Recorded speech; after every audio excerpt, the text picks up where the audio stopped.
Hello my dear children, welcome to our math class. In this class we are going to solve exercise 1.5 from the chapter number 1 number systems of class 9. Okay, so let's start. Okay, exercise 1.5 मा हाम्रो question number 1 छ. Classify the following numbers as rational or irrational. Okay, so हामीलाई यहाँनिर 5 वटा questions दिएको छ. त्यसमा चाहिँ हामीले कुन चाहिँ rational हो अनि कुन चाहिँ irrational हो, we have to classify them. Okay, so हाम्रोमा number 1 मा छ 2 minus root 5. Okay, so हाम्रोमा यो this 2 is a rational and root 5 is an irrational. Okay, and we know that difference of rational and irrational number is always irrational. Okay, यहाँ हाम्रो rational बाट irrational घटाउँदै छ. That means difference between rational and irrational number is always irrational. So हामी यसलाई directly irrational हो भनेर लेख्नु सक्छ. Okay, so यो भयो हाम्रो irrational number. त्यसरी हाम्रो number 2 मा रहेछ 3 plus root over 23 अनि छ minus root over 23. Okay, so यसलाई हामी rational हो कि irrational हो classify गर्नुभन्दा अगाडि first simplify गरौँ. Okay, so त्यसको लागि let's open the bracket. यो भयो 3 plus root over 23 minus root over 23. Okay, so यहाँनिर हाम्रो हुन्छ this root over 23 minus root over 23 is cancel भयो. Okay, यो दुईटा 0 हुन्छ. root 23 minus root 23 is 0. So हाम्रोमा रह्यो only 3. Okay, and we know that 3 is a rational number. Okay, so यो भयो हाम्रो rational number. Okay, so number 3 मा छ 2 root 7 by 7 root 7. Okay, so यसमा पनि हाम्रो के हुने रहेछ this root 7 and root 7 cancel हुन्छ. Okay, so हाम्रोमा रहने रहेछ root 7 cancel भएपछि we are left only with 2 by 7 and 2 by 7 is a rational number. Okay, so यो भयो number 3 को.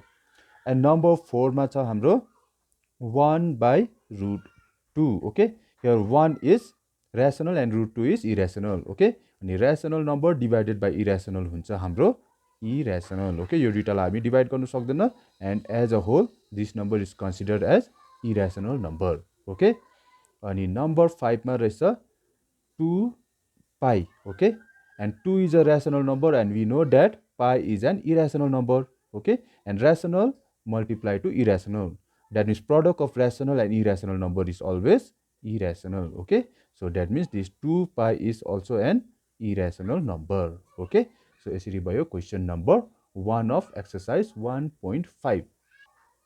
Now let's see question number 2. Okay, so question number 2 छ simplify each of the following expression. Okay, so हामीले simplify गर्नु छ अनि हाम्रोमा छ question number 1 3 plus root 3 अनि छ 2 plus root 2. Okay, so यो multiply गर्नु छ. यो multiply गरे नि हामी use गर्छ distributive property. That means यो पहिला 3 ले हामी multiply गर्छ this 2 plus root 2 लाई अनि यहाँ छ sign plus अनि again root 3 ले पनि हामी multiply गर्छ same 2 plus root 2 लाई. Okay, so यो multiply गर्दा भयो हाम्रो 3 2 just 6 plus 3 into root 2 is 3 root 2. Okay, so यो root भित्र भएको irrational र rational multiply हुँदैन. So हाम्रो 3 into root 2 गर्दा हुन्छ हाम्रो 3 root 2. Okay, so plus similarly root 3 into 2 is 2 root 3. Okay, हामी लेख्दाखेरि जहिले पनि rational अगाडि irrational यसरी लेख्छ. अनि यो भयो हाम्रो plus root 3 into root 2. यो चाहिँ दुईटै के छ हाम्रो root मा भएको नम्बर छ. सो यो दुईटा multiply हुन्छ. सो root 3 into root 2 भयो हाम्रो root 6. Okay, सो यहाँनिर हामीले हेर्यो भने के देख्दैछ यो 6 rational भयो, यो irrational, यो irrational, यो irrational. अनि यो irrational मा पनि this is under root 2 छ, this is under root 3 छ अनि this is under root 6. All these are unlike terms. Okay, so यहाँ हामी चारवटा टर्म 1 2 3 4 यो चारवटा टर्ममा कुनै पनि लाइक टर्म छैन. सो हाम्रो कुनै पनि फर्दर क्याल्कुलेट हुँदैन. सो हाम्रो फाइनल एन्सरै यही हुन्छ. ओके, सो यो भयो हाम्रो क्वेसन नम्बर 2 को 1. ओके, त्यसरी अब हाम्रो छ क्वेसन नम्बर 1 2 को क्वेसन 2. ओके, सो यसमा छ हाम्रो 3 plus root 3 अनि भयो 3 minus root 3. ओके, सो यो क्वेसनमा हामीले हेर्यो भने क्वेसन त हाम्रो एक्ज्याक्टली क्वेसन नम्बर 1 जस्तै छ, तर यसमा चाहिँ जुन चाहिँ अन्डर ब्र्याकेट भित्र छ बोथ द नम्बर सेम छ but with different sign. Okay, यसमा हाम्रो यहाँ नम्बरहरू डिफ्रेन्ट थियो. सो यसरी हामीले लङ मल्टिप्लाई गर्यो. तर यहाँनिर हाम्रो नम्बर सेम छ 3 3 √3 √3 साइन डिफ्रेन्ट छ त्यसको मतलब यो खालके नम्बरमा we can use the formula a plus b a minus b okay so यो हुन्छ हाम्रो a square minus b square okay so यो फर्मुला युज गर्यो भने हाम्रो हुने रहेछ in place of a we have 3 so यो भयो 3 square minus in place of b we have √3 यो भयो √3 square okay so 3 square is 9 minus √3 square is 3 so 9 minus 3 is 27 okay यो sorry 9 minus 3 is 6 okay यो भयो हाम्रो answer okay now question number 3 okay let's see question number 3 यसमा छ हाम्रो √5 plus √2 whole square okay so यो हाम्रो रहेछ form a plus b whole square okay यो फर्ममा छ द्याट मिन्स हामीले a प्लस b होल स्क्वायरको फर्मुला युज गर्नु सक्छ अनि यो फर्मुला हुन्छ हाम्रो a square plus 2ab plus b square okay so यो फर्मुला यहाँनिर सरी यहाँ b okay a square plus 2ab plus b square okay so यो फर्मुला युज गर्दा हाम्रो a को प्लेसमा छ √5 अनि b को प्लेसमा छ √2 ओके सो यो फर्मुला युज गर्दा हुने रहेछ हाम्रो √5 square plus 2 into √5 into √2 plus b square means √2 square okay so यो भयो √2 square now √5 square √5 into √5 is 5 okay plus यो हुन्छ हाम्रो रुट भित्रको मल्टिप्लाई हुन्छ सो यो हुने रहेछ 2 √5 into √2 is √10 okay plus √2 square is 2 okay so यसमा हाम्रो this 5 and plus √2 is a like term okay so यो दुईटा फर्दर क्याल्कुलेट हुन्छ द्याट मिन्स यो भयो 5 plus 2 is 7 plus 2 √2 okay यो दुईटा चाहिँ अब this is irrational this is rational यो फर्दर क्याल्कुलेट हुँदैन and this is our final answer okay so त्यसरी now let's see question number 4 question number 4 चाहिँ हाम्रो √5 minus √2 √5 plus √2 ओके सो यो क्वेसन भयो हाम्रो यो माथिको जस्तो भयो ओके सो द्याट मिन्स यो हुने रहेछ a minus b okay number same छ साइन डिफ्रेन्ट छ a minus b a plus b okay अनि यसमा हाम्रो आउँछ formula a square minus b square okay so यो फर्मुला युज गर्दा हुने रहेछ हाम्रो in place of a we have √5 okay so यो भयो a square minus in place of b we have √2 okay यो भयो √2 square so √5 square is 5 minus √2 square is 2 यो हुन्छ हाम्रो 5 minus 2 is 3 ओके यो भयो हाम्रो एन्सर ओके सो यसरी भयो हाम्रो क्वेसन नम्बर 2 सल्भ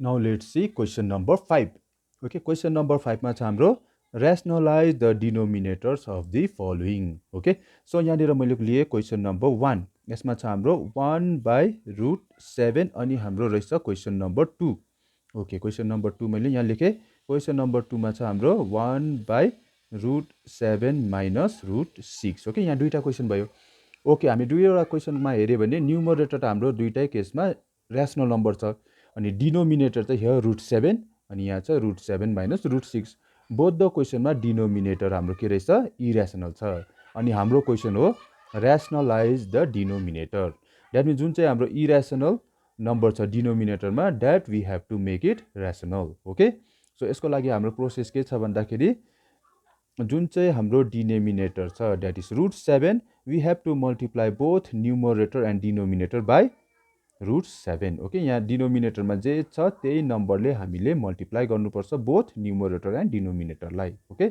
सो यो मल्टिप्लाई गर्दा भयो 1 into √7 is √7 by √7 into √7 is sorry यहाँ दुईटा मल्टिप्लाईको साइन भएछ okay so √7 into √7 is 7 okay यो भयो हाम्रो एन्सर ओके हाम्रो क्वेसन के थियो only we have to rationalize the denominator now our denominator is 7 that is rational number okay so त्यसरी क्वेसन नम्बर 2 पनि हामीले सेम गर्नुपर्छ तर यसमा चाहिँ हाम्रो यहाँनिर हाम्रो के थियो डिनोमिनेटरमा ओन्ली एउटा नम्बर थियो यहाँनिर दुईटा नम्बर छ सो यसलाई हामी के गर्नुपर्छ भन्दा यहाँ दुईटा छ भने we have to multiply both numerator and denominator by the same denominator but by changing the sign okay यो भनेको मतलब यहाँ हाम्रो √7 यहाँ -6 छ भने हामीले यहाँ गर्नु पर्यो +√6 गरेर मल्टिप्लाई गर्नु पर्यो ओके जे नेगेटिभ यहाँ माइनस छ भने हामीले यहाँ प्लस गर्यो अगर यहाँनिर प्लस भएको भए we have to do it with minus sign okay so अब मल्टिप्लाई गर्दा हुन्छ हाम्रो 1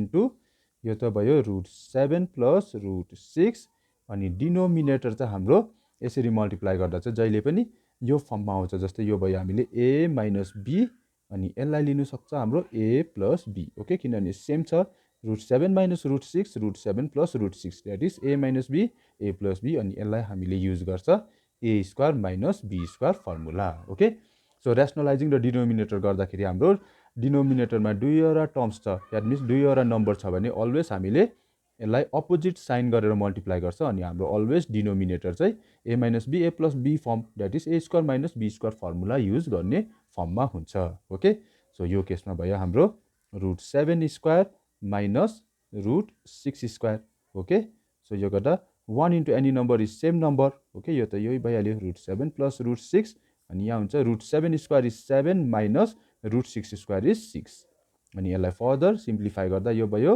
√7 + √6/7 - 6 इज 1 अनि यो डिनोमिनेटरको 1 no need to write so हाम्रो फाइनल एन्सर भयो √7 + √6 ओके सो यसरी नै अब गरौँ हामी नेक्स्ट क्वेसन द्याट इज हाम्रो नेक्स्ट क्वेसन रहेछ okay question number 3 question number 3 मा छ हाम्रो 1/√5 + √2 ओके सो यसलाई पनि हामी के गर्नु पर्यो डिनोमिनेटर जे छ त्यसले मल्टिप्लाई गर्नु पर्यो but by changing the sign okay यहाँ √5 + √2 छ भने हामी मल्टिप्लाई गर्छ √5 - √2 ले ओके सो यो भयो √5 - √2 ओके सो यसरी मल्टिप्लाई गर्दा यो भयो न्युमरेटर 1 इन्टु √5 - √2 अनि डिनोमिनेटर त हाम्रो a + b a - b that is a² - b² form okay so √5² - sorry this is 2 √2² okay